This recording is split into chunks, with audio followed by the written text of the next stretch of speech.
వినాయక చవితి వచ్చేసింది. స్వామివారికి చాలా ప్రసాదాలు చేసి పెడుతూ ఉంటాం. అందులో పెసరపప్పు బెల్లంతో చిట్టి ఉండ్రాళ్ళు కూడా స్వామివారికి చాలా ఇష్టం. అది చాలా త్వరగా కూడా అయిపోయే వంట అది. దాన్ని ఈరోజు మనం చేసుకుని స్వామివారికి నివేదన చేద్దాం.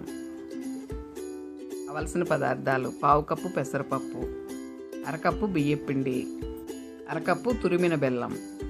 పెసరపప్పుని శుభ్రంగా కడిగి ఓ పావు గంట నానబెట్టుకుందాం. పెట్టిన పెసరపప్పుని పొయ్యి మీద పెట్టి 2 నిమిషాలు హాఫ్ బాయిల్ చేసుకుందాం. ఇప్పుడు స్టవ్ మీద గిన్నె పెట్టుకుని బెల్లం వేసుకుని ఒక హాఫ్ కప్పు వాటర్ పోసుకొని బెల్లాన్ని కరిగిద్దాం.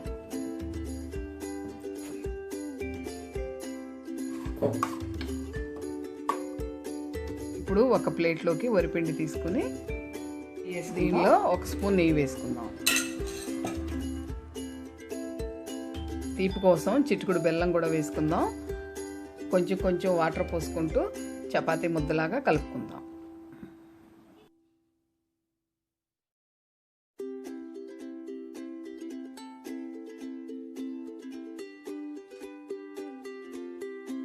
ఇలా కొంచెం పాకంలో ఉడికేట్టుగా మెత్తగా కలుపుకోవాలి. ఇలా చిన్న చిన్న బాల్స్ చేసుకుందాం.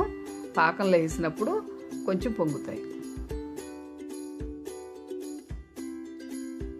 బెల్లం కరిగింది, పాకం రావక్కర్లేదు. కరిగిన దీనిలో ఇప్పుడు చిట్టి ఉండ్రాళ్ళు వేసుకుని ఉడికించుకుందాం.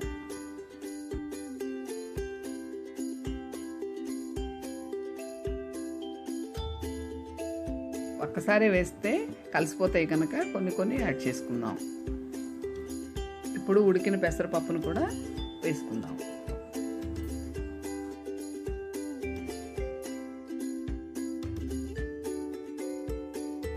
ఇప్పుడు పాకంలో చిట్టి ఉండ్రాళ్ళు ఉడకాలి కాబట్టి వాటర్ తగ్గింది, కొంచెం వాటర్ యాడ్ చేసుకుందాం.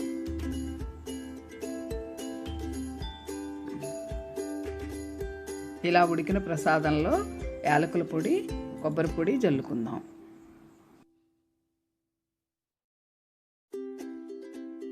ప్రసాదం తయారైంది. ఇప్పుడు బౌల్లోకి తీసుకుందాం.